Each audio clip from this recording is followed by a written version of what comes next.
o'clock. That's awesome. Good timing. So welcome everyone. We're here tonight for Planning Committee and a public meeting to start.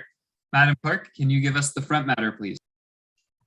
Thank you, Mr. Chair, and through you, welcome everyone to tonight's Planning Committee meeting. I can confirm that we have the full committee with us this evening. Joining us from staff are Tim Park, Director of Planning Services, James Barr, Manager of Development Approvals, Megan Robidoux, Intermediate Planner, Janice Grant, Senior Planner, Blair Johnson is our meeting host, and I'm Elizabeth Fawcett. I'm the committee clerk for the Planning Committee. We currently have 8 agents and applicants with us at this time to assist with the files, as well as 3 members of the public in the gallery. With that, Mr. Chair, I'll turn it back over to you. Thanks so much, and it's good to see everyone. A few more meetings here on Zoom, and then we're moving to a hybrid where maybe we can see each other in person, so looking forward to that.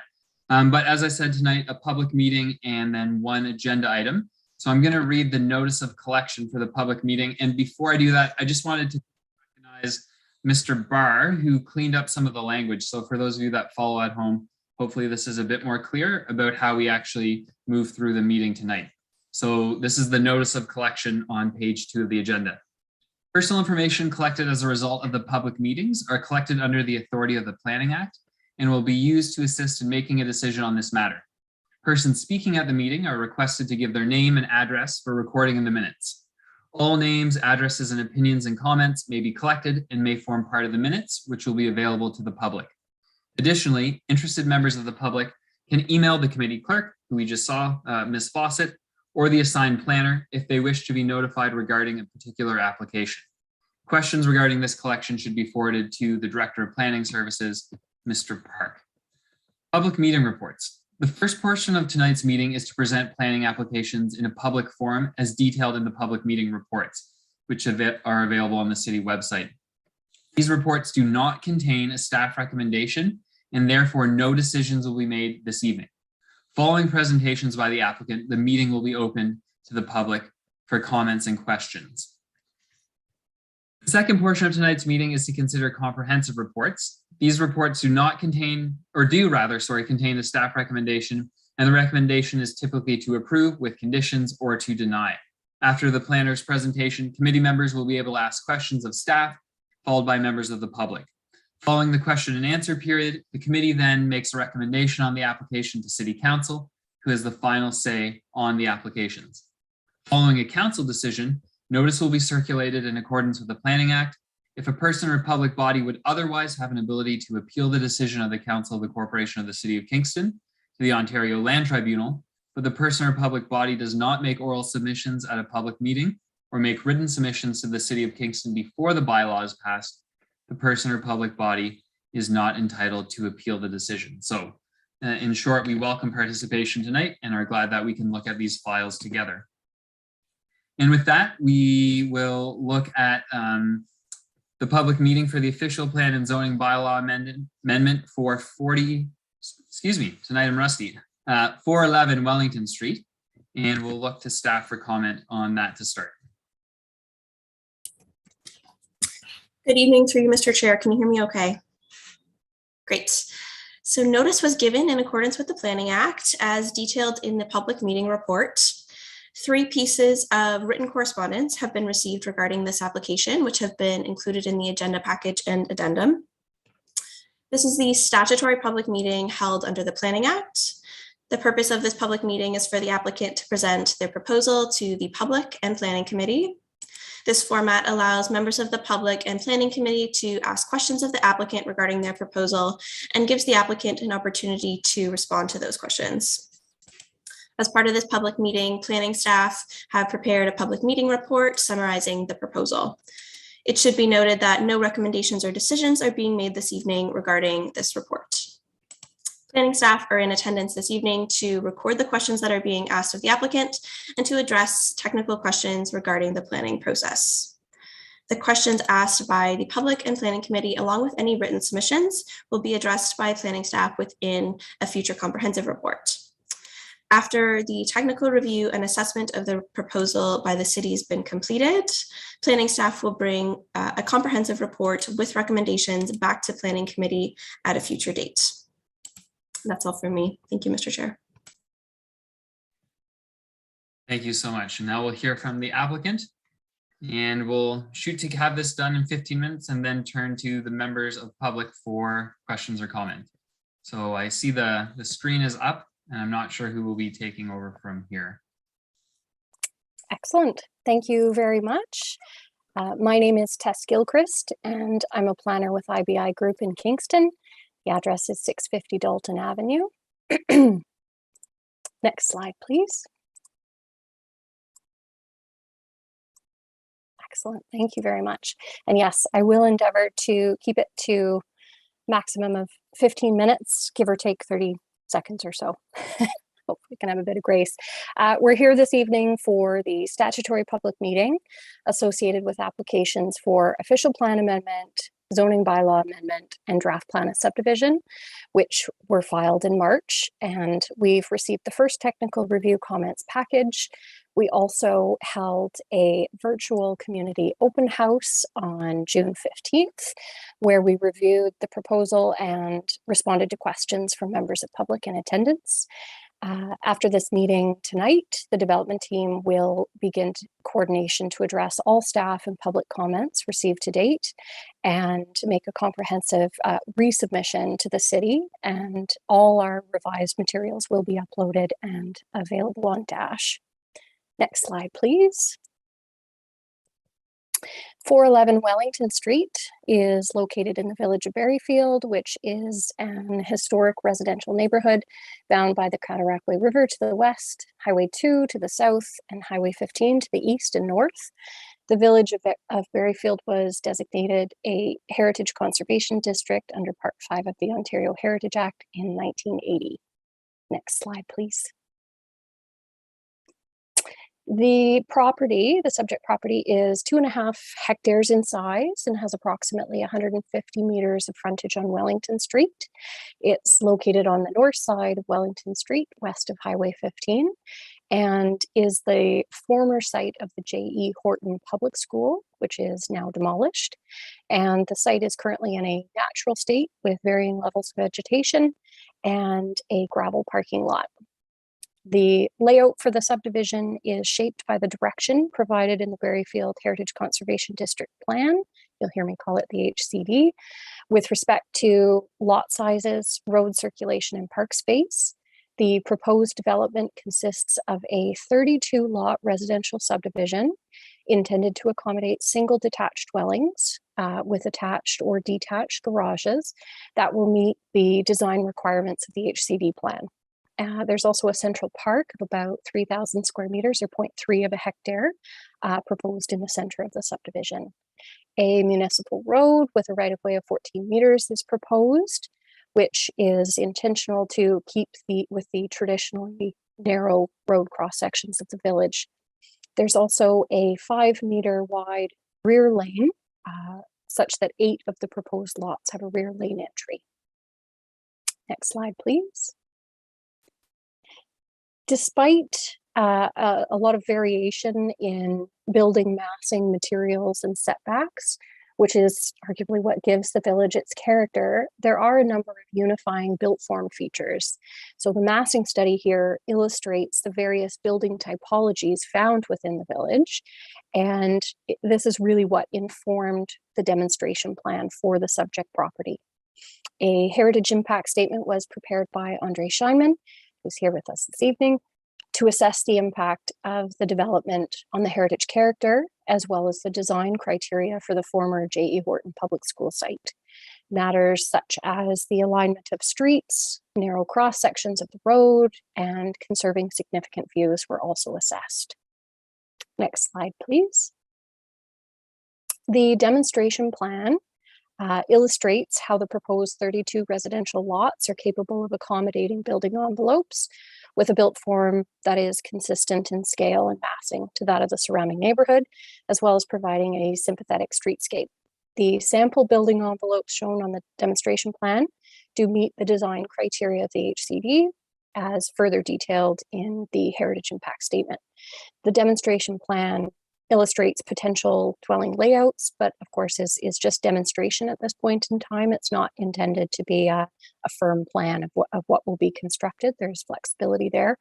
The demonstration plan, though, together with the proposed zoning clauses within a future subdivision agreement, HIS report, and heritage requirements monitored through permitting under the Ontario Heritage Act, will all ensure that future development satisfies the relevant heritage requirements.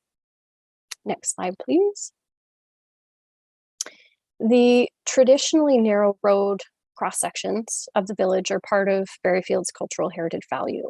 And the proposed street cross section of 14 meters will allow room for street tree plantings or other landscape features, which is another important aspect and character of the district. Significant historic views of St. Mark's are another heritage attribute of the district. And the protection of a meaningful view from Wellington Street is one of the major reasons for citing the park, as it's shown in the center of the subdivision, by the placement of the internal roadway, offset continuation of Drummond Street, shown in the left image, in association with the conscious design of plantings within the park and special control over the siting and form of the residents on lot 21. An open view will be maintained, and similarly the placement of the second internal roadway, which is an offset continuation of George Street and shown on the image on the right, will also allow for a clear view corridor directly along the road and eastern park edge to the church. Next slide, please. The proposed subdivision layout follows a modified grid pattern such that all front yards, or in some cases also a side yard, face a street, and a large number of lots face the Central Commons Park. All lots adjacent to the Central Commons are front facing, providing an open public space. The Commons Central Park is the major feature and central unifying element within the development. While a significant amenity for the residents of this new neighborhood, it is also intended to be a green space for the broader Kingston community as well. Next slide, please. At this point in time, we've done some, or I should say rather the landscape team has done some preliminary concepts to demonstrate what a future street tree and park planting plan might include.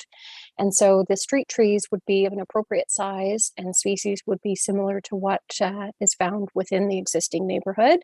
And shade tree planting would be maximized within the park with smaller species planted in areas where the intent is to maintain the sight lines.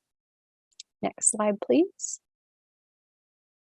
Though physically internal to the subdivision, the Commons Park is intended to be a public park and will be quite visible from both intersections on Wellington Street. So these two sketches illustrate preliminary design options, both providing large open lawn space for flexible use, a perimeter pathway with bench seating and shade trees, and each option offers a location for a shade shelter or trellis structure as a focus for community gatherings or events.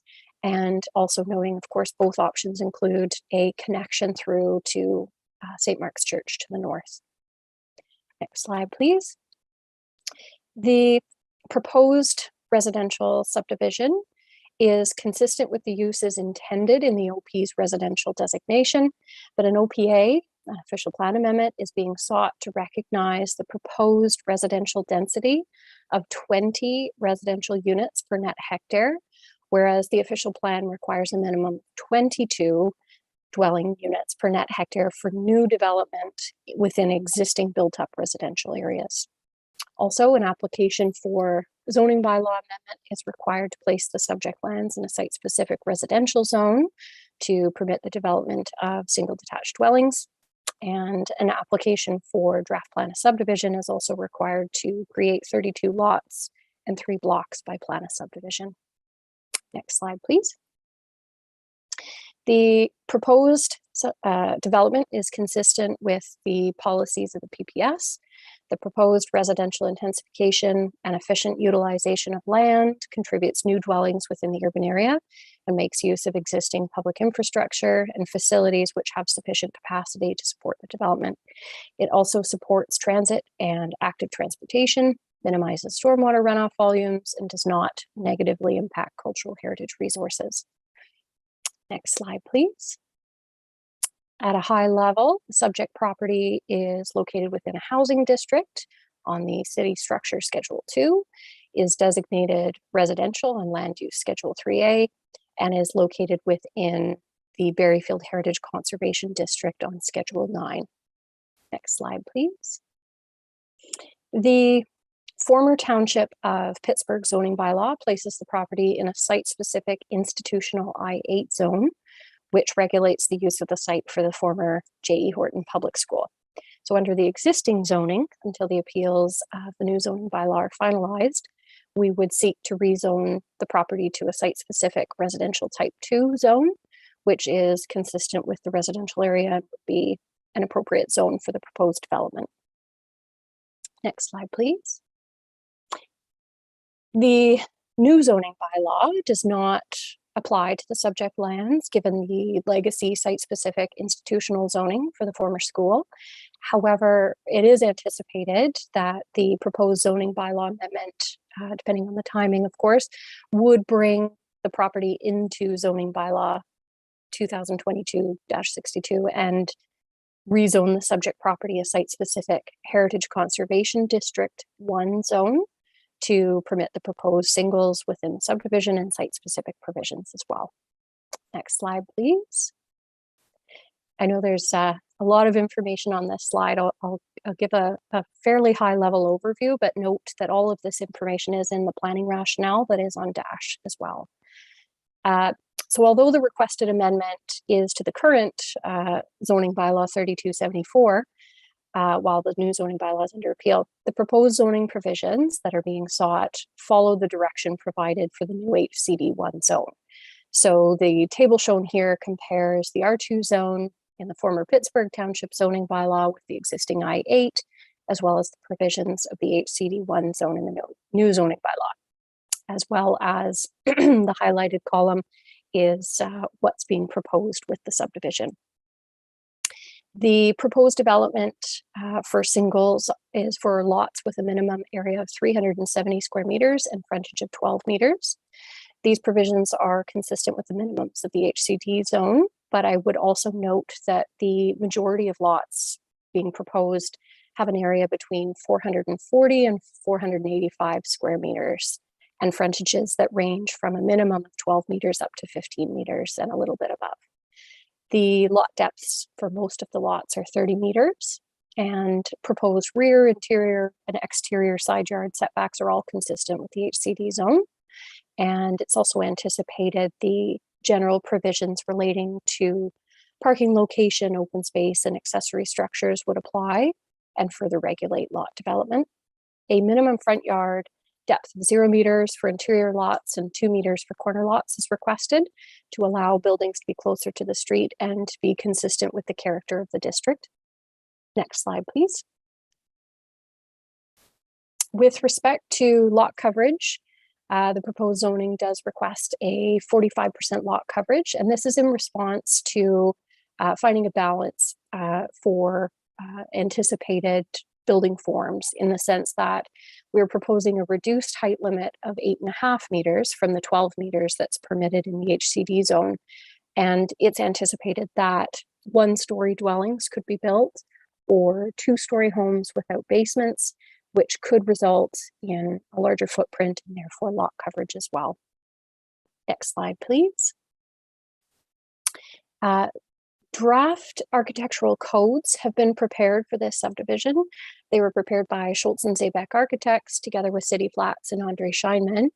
And the purpose of the codes is to ensure the architectural compatibility of Berryfield Highlands within the Heritage Conservation District by bolstering the HCD design guidelines with respect to new construction and encouraging a traditional built form that is compatible with the heritage character of Berryfield Village. So the codes, also available on Dash, include general design elements required for the proposed residential dwellings and accessory structures such as walls, roofs, dormers, roof drainage, eaves, openings, finishes, landscaping, and building height, as well acceptable materials are outlined for each of those elements. And the codes themselves are categorized by lot type and are consistent with the proposed zoning bylaw amendment in terms of the setbacks and building height and lot coverage. So the architectural codes further describe the built form volume contemplated within the front portion of the lots to ensure the built form is considerate of and compatible with the HCD context. Next slide, please. In our review of the proposed development, we're of the opinion that it is consistent with OP policies concerning low density residential uses, compatibility, functional needs, and intensification. The proposed development will also assist the city in meeting its objectives for residential intensification while maintaining the heritage character of the district. The proposed zoning amendment would facilitate a development that is consistent with the residential and heritage designation policies, as the proposed 32 lot subdivision is a compatible scale with the residential neighborhood.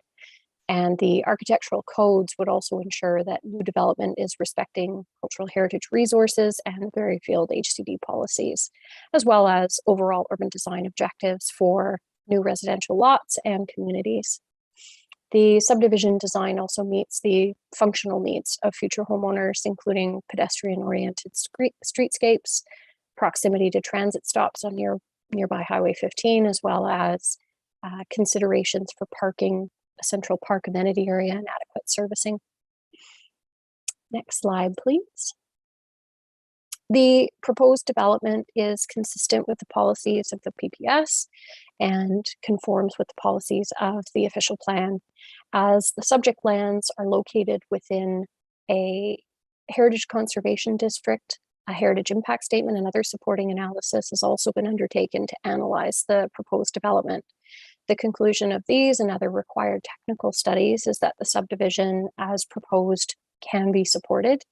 Based on our analysis and that of the supporting studies, it is our professional planning opinion that the development proposed through these applications is an appropriate use of the subject lands and constitutes good planning. Next slide, please. So in conclusion, I'd like to note that we do have several members of our team present this evening to answer questions from members of the public or planning committee. And thank you very much. That concludes my presentation. Very good, thank you. And we will definitely take the opportunity for questions, but first we'll allow members of the public to make comment if they wish or pose their questions. And what we'll do as a reminder for everyone is up to 5 members of the public at 5 minutes each maximum. And when folks come on, they'll give their name and address and have their allotted time. And after the 5, we can go to the planning team for any response as appropriate. So Madam Clerk, do we have anyone who has their hand raised? Thank you, Mr. Chair, and through you, just to note that we do have 5 members of the public with us at this time. Should anyone wish to ask questions or provide comment to the current application on the floor, we will require you to raise your hand in Zoom. Again, this is located in the center of your screen when you move the mouse over the window. And once you raise your hand, we'll be able to assist with unmuting should you wish to speak.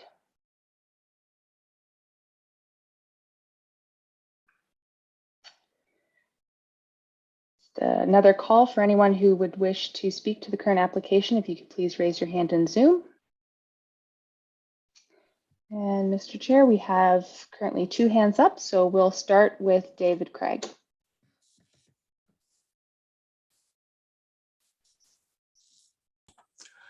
Yes, hi. I'm a Berryfield resident, and I'm also on the Berryfield Village Association executive. I just wanted to comment that we've had previous proposals for development on these lands, which were always inappropriate and difficult to agree with. But with this one, the BVA, meaning the executive, but all of the members of the village are quite happy with this proposal. So I just want to make that comment that we are in support of it. And would hope that you guys will also like it. So I just wanted to make that comment that we are in support.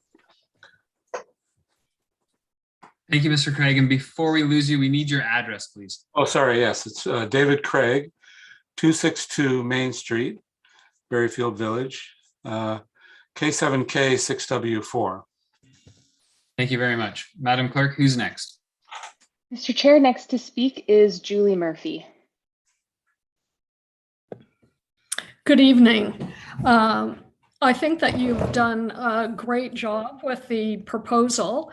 We're at 18 Drummond Street, which is the property that is directly across from the one road that would be coming out from one of the two roads that would be coming out from the new development. We like your proposal, and we like that the sight line to the church will be maintained. However, to do that on your plan, two of the buildings on the properties have to be skewed towards one side of the lots. And how do we ensure that that is going to happen? Ms. Murphy, just so you know, we don't actually allow for crosstalk with the planners, but if you have other questions, you can ask them now, and then the proponent can respond when your time is up. Oh, okay. That is my only comment. Oh, okay, fair enough. Sure, I just want to make sure you had that opportunity. So as I understand it, Madam Clerk, there's no one else that has their hand up at this point. Would turn to Ms. Gilchrist. Can you correct me if I'm wrong? That is correct, Mr. Chair. I don't see any further hands. Okay, Ms. Gilchrist, so you're on now. Certainly, and thank you for the question. So with the demonstration plan that we have shown indicating the sight lines from the intersection of Drummond and Wellington, we are accounting for, as you've indicated, that one of the properties with a corner side yard would need to have a slightly increased corner side yard. So the way that that would be implemented is through likely a combination of zoning provisions. It may be that that property needs a site-specific zone to ensure that that setback is met. But I expect also that there will be some provisions and guidelines within the architectural codes that would speak to that as well. So certainly the sightlines to the church are a major consideration for this subdivision.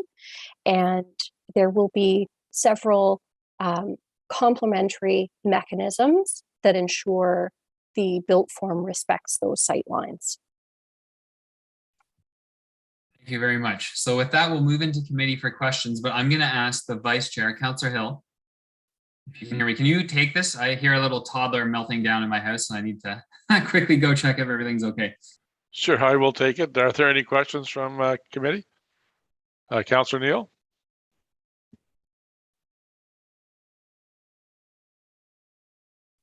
Councillor Neal, there you go. Okay. Yep. Sorry, I'm for the first time working from a smartphone because I'm in St. John, Newfoundland, another city that really values heritage. So, and I just want a quick comment and a quick question. My comment is, this looks like a really thoughtful and imaginative proposal. And I've sat through 3 different proposals on my time on council for developing this site that were not thoughtful and had a lot of pushback from the village community. So it's good to see that this has been respectful in that way. My question has to do with the trees. You mentioned that you've selected species of trees that can be found currently in the village. I'm just wondering if you can name those trees, and are they all native trees native to Ontario? And that's my only question. Am I turning it back over to you, Mr. Chair Kelly? Okay. Sure, thanks, Councillor Hill. Ms. Gilchrist. Thank you. Yes. And what I'll do is I'll just at a high level say with the tree species for the intended street tree planting, but also within the park, is that the landscape concepts are very preliminary at this stage. We have retained CSW based in Ottawa, as well as Carl Bray, to advise on the heritage aspects of the landscape. Sherry, are you able to answer more specific questions about the species? That's out of my wheelhouse. Sure. Yeah, absolutely. We as Tess has said, we haven't actually got into the detailed specification of the trees. But we have already looked to the conservation plan for the district that does actually have a species list included, which was based on an assessment of the village. So we primarily would look to that list initially, and then also make an assessment in terms on the existing site conditions and making sure that we're planting the right species in the right location in terms of the microclimate and soil conditions and everything else. So primarily we would look for native or indigenous species that are adapted to the area. So Super. Thank you very much. Thank you, Councillor Neal. Sorry, did anyone else have questions? I didn't get to see hands up. Councillor Chappelle. Thank you, Mr. Chair. My question is, we heard from delegations this evening that they're in support of this proposal, as well as we received correspondence as well indicating that the community is in support. So I'm just wondering what steps the developer took in order to engage the residents in order to have this positive support for their application.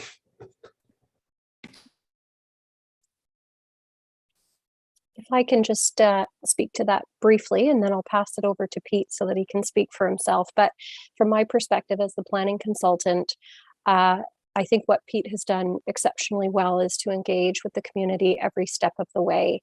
So the communication of information has been thorough, but it's been fully transparent. So none of the information has come as a surprise to the community. Similarly, advertising the open house, we had a really successful open house back in June, and the advertising for this meeting as well. So, really encouraging questions, breaking down those barriers of communication and making the entire team available to answer questions. But I'll pass it to Pete as well, just to follow up on that.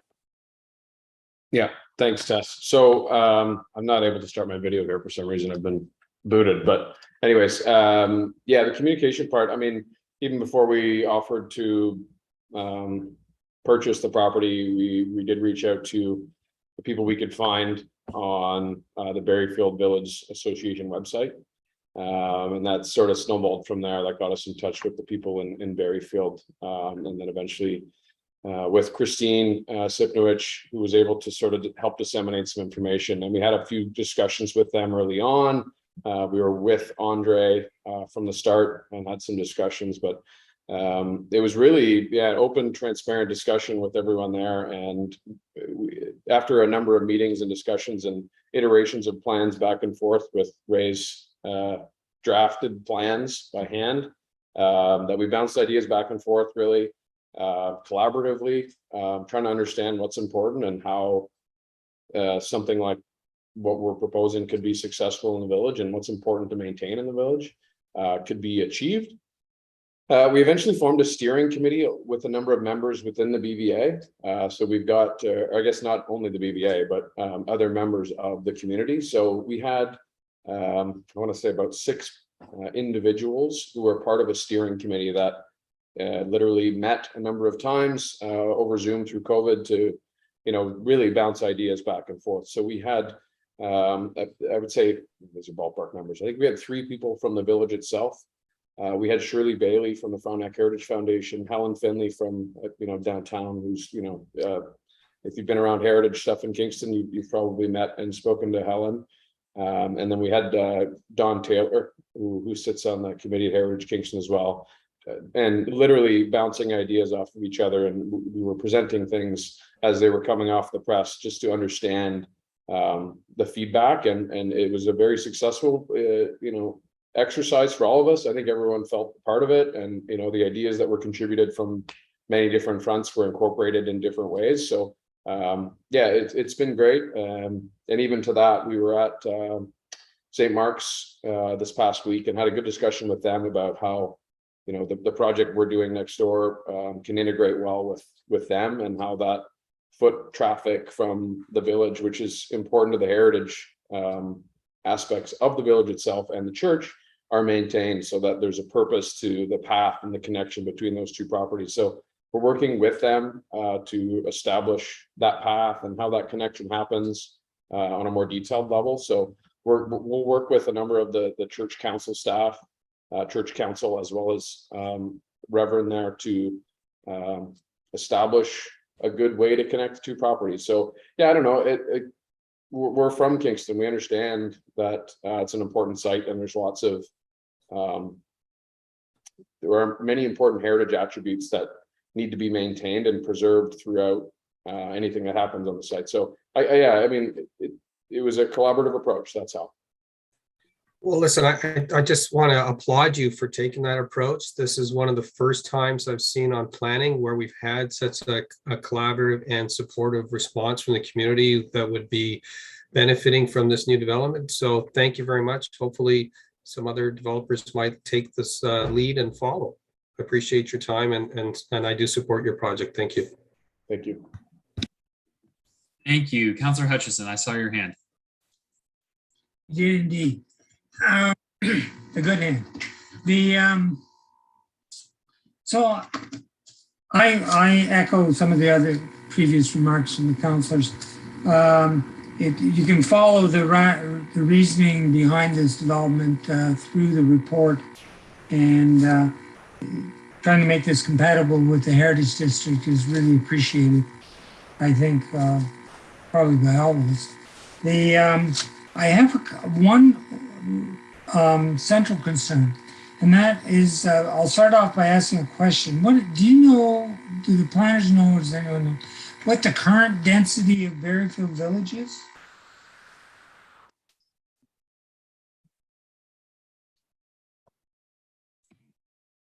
Anybody know? And from Miss Robideau. Yeah. Thank you, through you, Mr. Chair. That's a good question, Councillor Hutchison. That's something that we can take a closer look at, certainly through technical review, but I don't have an answer for you this evening. That's okay. I kind of thought maybe it wouldn't be known, but maybe by the wayside it might have been known. So my question has to do with the density of the development. And in context, the city just passed a new bylaw, and we've been trying to up the density for new developments for ages, like the whole 16 years I've been on council, and with various amounts of success. So I understand the argument that you're trying to make this compatible with the village and the nearby neighborhood that's also there. And I appreciate that. And but the density suggests is 20 units. Well, the minimum, and this is the problem I have, the minimum is 22 units. And just so you know, 22 units in terms of tax dollars doesn't pay for itself. So per hectare.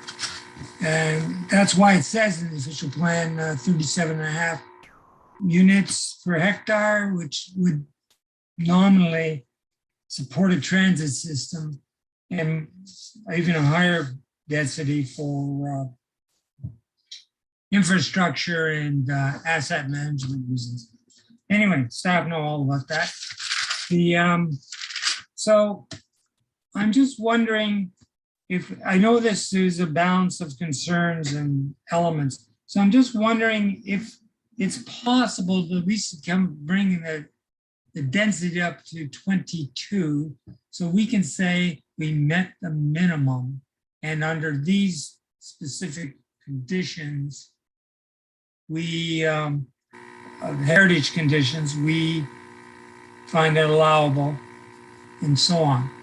So that's my question. Perhaps it's to Mr. Sauber, if I pronounce that correctly, or the planner, whoever. Yeah, close enough. It's good try. Sauber, but very good. Mr. Almost- Sauerbrei, just 1 second. Sorry to interrupt. Councillor Hutchison, could you mute your Oh, your sorry. mic in between? There's some Oh. feedback happening. Sorry, I should have my headphones on. My apologies. That's all good. Okay, sorry to interrupt. Please, after you. Yeah, so through you, thank you, Mr. Chair. Thinking, understanding the policies, I think the site is unique. It's not unique to Berryfield. It's not unique to Kingston. This is probably a unique site in Ontario, maybe Canada. And I think it's different. I think this is not a regular subdivision. It's not meant to be a new subdivision. It's not going to fall in line with a lot of the new, if the minimum is 22 to make it financially viable. I understand that. And I just think this is an exception to the rule. This is different. This is a special place, and I think it deserves what it is now. I mean, it's odd for a developer to be asking for less density. I'm pretty sure that's probably pretty rare, and I don't know the last time there has been an OPA to reduce density. So yeah, I understand where you're coming from. I think, we toyed with some ideas of attached houses. So we'd be able to get up to that number, and it was really not received very well throughout the village and community. So yeah, I don't know. I think it's different. I think this is a special place, and understand that. But I guess if you're balancing, like you said, you're trying to balance the two. I would say that the special place that is Berryfield Village outweighs the 22 unit requirement. And if I may add to that, as a perfect segue, Pete, we had done some initial analysis within the Berryfield Village District in terms of the lot fabric and density to determine, how 20 was going to be balanced with what was existing. So it's work that we undertook ourselves based on footprints and property parcel fabric. So, take that with a grain of salt. It was not work done completed by the city. It was our own analysis. But generally within the 4 square block area, the average density is 14 units per hectare. And within the Lilac Row area, it is even lower at 11.6 units per net hectare. So us proposing it at 20.4, that is already an increase above what is there now.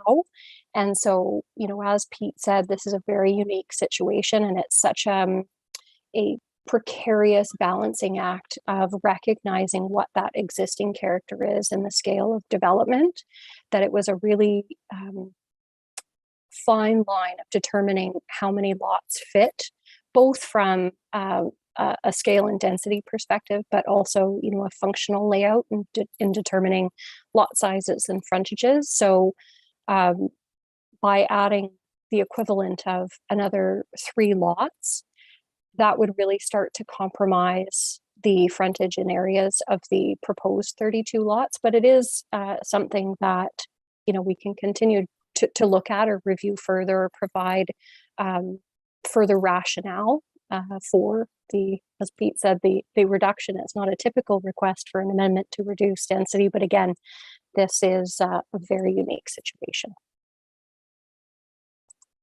Thanks.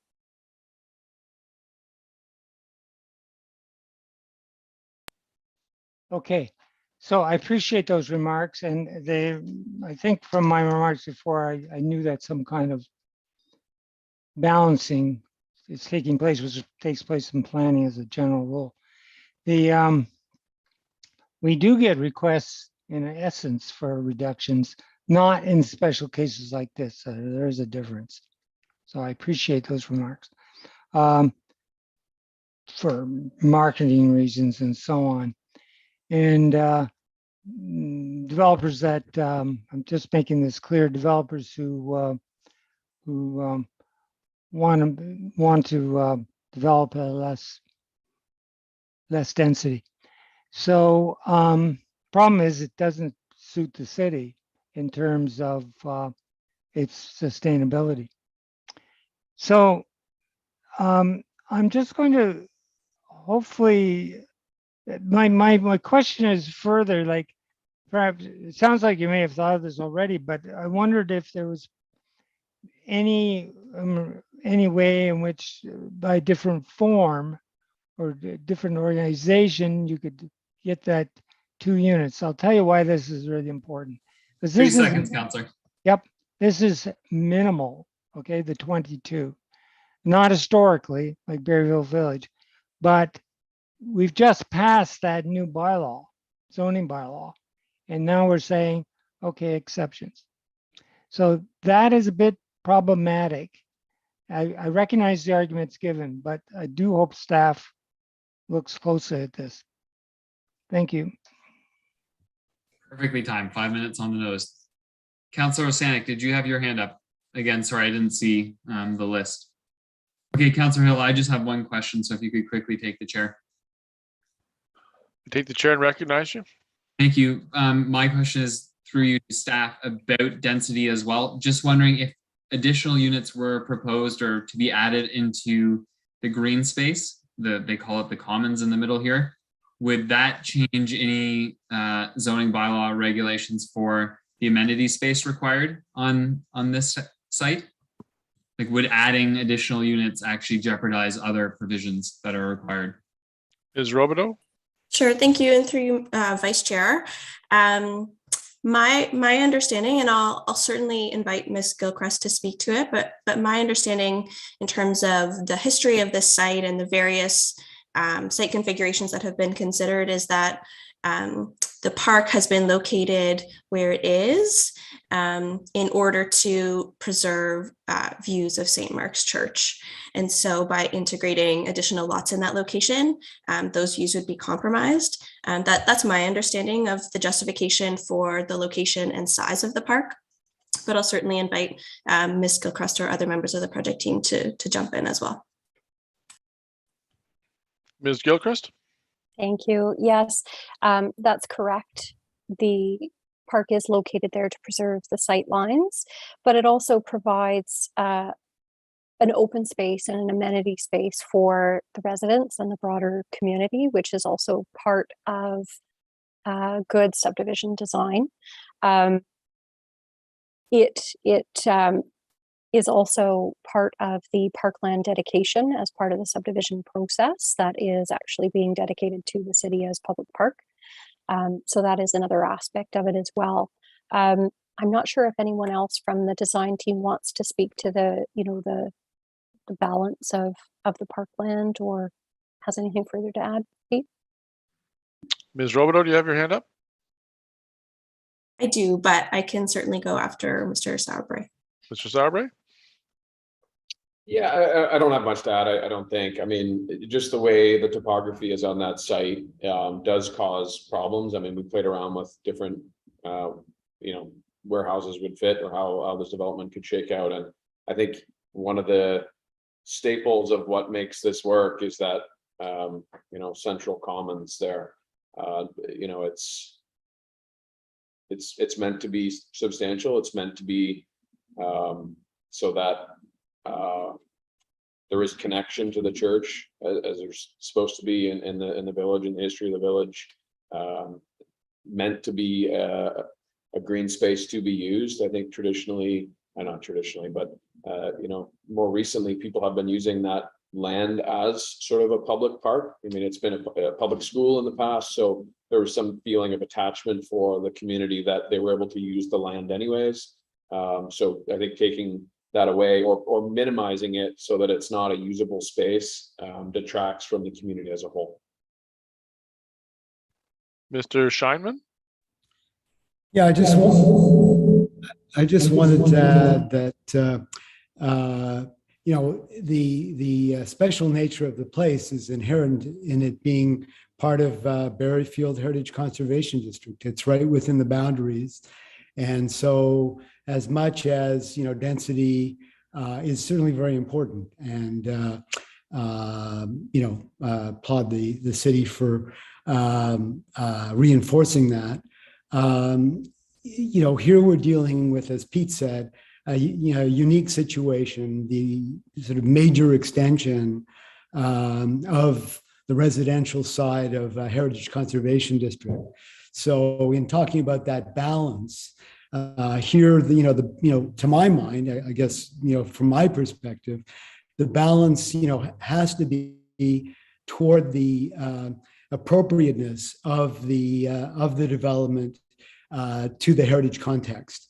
And, that's what's been such an important part of this whole process, and why I think, the BVA, who've been part of the process, and other key heritage individuals within the general city have been so in favor and contributed so much. So again, just to finish, I would say it is a very unique situation, not a sort of typical subdivision, and it doesn't really seem it should be subject to the absolutely same rules, because it is trying very hard to be part of the to be compatible with the heritage fabric of the old village. Thanks. Mr. Zabak?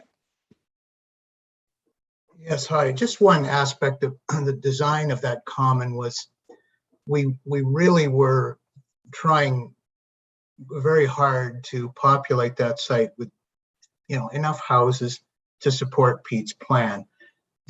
One of the things we pressed for very aggressively was to make every one of not have a rear of a house facing that common. We wanted the fronts of the houses facing the common. That does sort of, doing that, applying that principle to that common would greatly reduce the size of that thing. It would give us perhaps some more buildings on that site, but it would, you would have a situation where you'd have either you'd be faced with the rear of the house facing the common, or another lane through the common, really restricting the size of it, which was really, contrary to what we were trying to do here. Thanks, Mr. Zabak. Ms. Robideau? Thank you, through you, Vice Chair. I just wanted to note that staff have been working closely with the applicant to determine available options to best maximize density on the site while also respecting the heritage character of the site. And one thing that we have asked the applicant to provide some consideration for in our technical comments is the ability of the 20 lots, or pardon me, the 32 lots that are proposed to potentially accommodate some additional residential units. And if that would potentially be an option to bring in some compatible density into the site. Thank you. I return the chair, Mr. Councillor Kiley, but I do have a question. Oh, perfect, Councillor. Well, thanks, and I recognize you. And I want to echo what Councillor Chappelle said. I absolutely love this proposal. I think it's really compatible. So I congratulate you for this. But here's my caveat. There are a lot of sight lines in Kingston that are pretty, valued by residents. And this is a residential development in an affluent area. So, I'm thinking more about when this comes to council. And, as Councillor Hutchison said, we set as a minimum in our new zoning bylaws that, it would be 22. So, what would be the rationale that we would give at council for not reaching that minimum? And if it's sight lines, that's a tough precedent in Kingston. And if it's what I don't want is people to think at the end of the day that this is, an affluent neighborhood gets extra consideration. So I just think if you can take this back before the comprehensive meeting and really give that some thought around the minimum density, that I think would be a good idea on your part. So that's it. Thank you, Councillor Kiley. Thanks, Councillor Hill. And I saw no other hands, so thanks to the proponent and staff for helping us through this, and members of the public who participated. And that will conclude our public meeting for this file. And we'll move right now, it's 6:55 into our planning committee meeting number 15 of this year. So we'll call it to order, and I'll look for an approval of the agenda with the addeds that came out earlier today. Councillor Neal, Councillor Hill, all those in favor? And we'll look for, and that passes unanimously, confirmation of the minutes. Could I have a mover and seconder for that, please? Councillor Hill, Councillor Osanik, are there any additions, comments? All in favor? And that passes. Are there disclosures of pecuniary interest tonight? Seeing none, we have no delegations or briefings, bringing us to our only business item, which is concerning 809 Development Drive.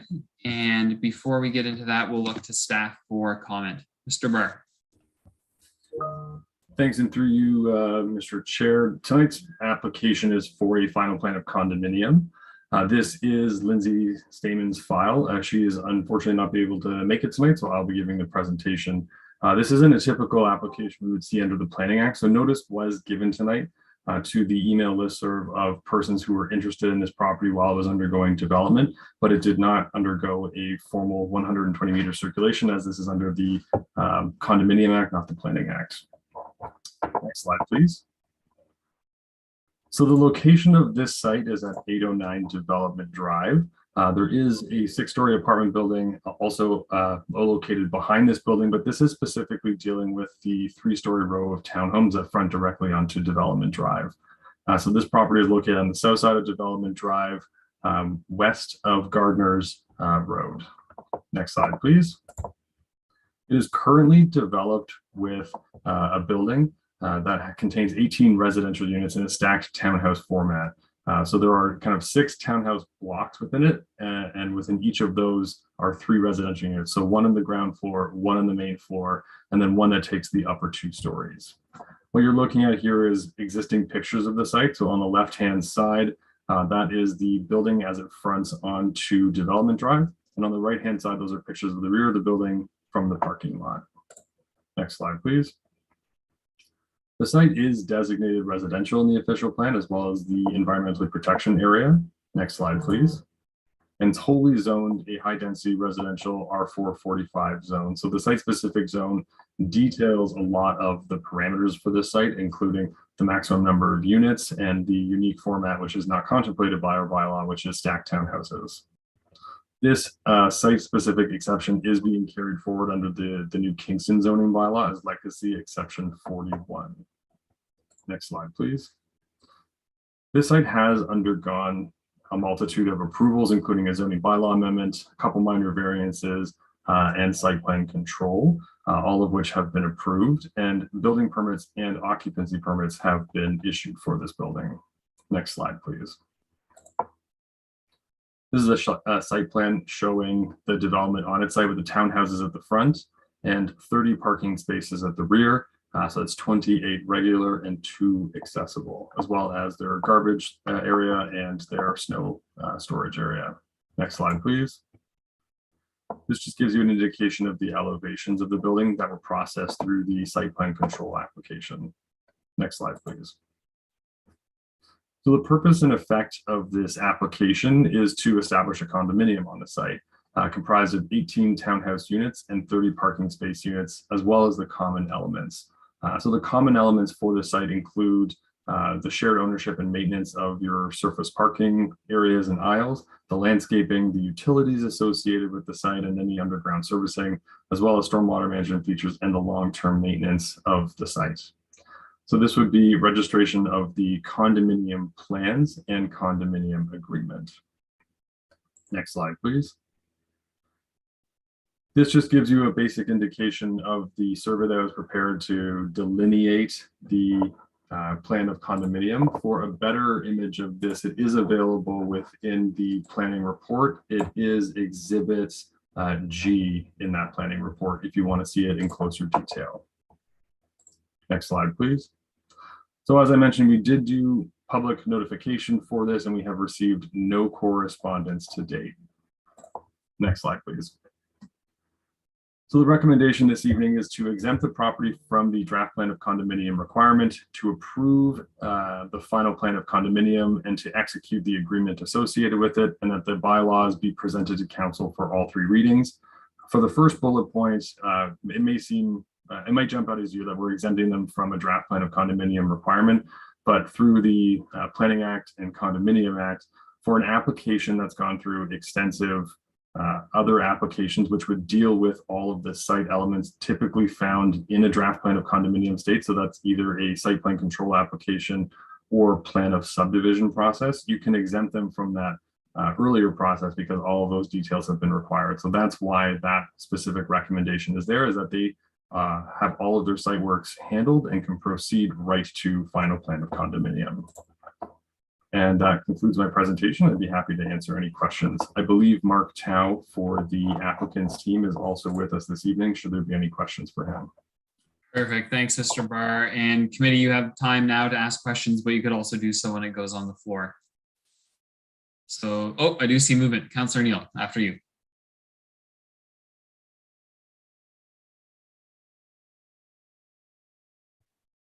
You're on mute, sir. We can't hear you. Sorry, I'm having trouble. First time I've used my smartphone for a Zoom meeting. No problem, not at all. Again, a quick comment and a quick question, if I could. I'm a little, and this would be to Mr. Barr, I'm a little puzzled by the fact that we didn't go through the process of 120 meter notification, which I understand is compulsory under the Planning Act and not as compulsory under the Condominium Act. But this appears to be very much like a Planning Act application. And normally the city goes to great lengths to ensure that we do notification. We do extra notification through the WIG standard. We respond to any emails that are received, and 120 meters is strictly adhered to. Could Mr. Barr explain again why we aren't doing this? And I guess I'm asking the question, why wouldn't we do this? It does go beyond the technical requirement, but we often go beyond the requirement to inform our communities of what's going on. So, thank you. Thank you, and through you, Mr. Chair, staff did actually go above and beyond requirement here for public notice, because when 0 public notice was required, we still provided notice to anyone who was interested in this application before, who provided comment through a direct email to those interested parties. We received no correspondence as a result of that. This application is different because it's not prescribing any new format or permissions for this site. So we're not varying any requirements. We're not establishing any new uses. This is just setting up an ownership structure for a building which has already existed and undergone significant planning approvals. As you saw on the one slide, it's been through a zoning bylaw amendment, 2 minor variances, and a site plan control process. 3 of those 4 applications required notification to parties around it. And through those applications, it was identified that this was going to be a plan of condominium for this building. So the public did receive, through previous applications, notice that this was going to be condominiumized. And they again received a mail out, or sorry, and a direct email out for those interested in the application.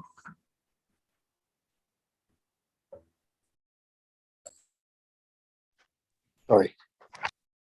Councillor Neal, we watched you, or we lost you on video. Are you trying to say something else? Okay, I'll take that as no. I've seen no other hand, so I'll look to the clerk. Do we have members of the public who wish to speak? Mr. Chair, at this time, we don't have any members of the public in the gallery. Oh, right. So they're not here at all. Okay, so that makes that easy. We'll hold additional questions from committee before we get this on the floor. So I'll look for a mover and seconder to put it to vote. Councillor Osanek, Councillor Hutchison. final call if anyone wants to make questions or comment. Seeing none, all those in favor? All those opposed? Councillor Neal, due to the nature of your screen, I can't tell how you voted. Would you mind just saying it perhaps?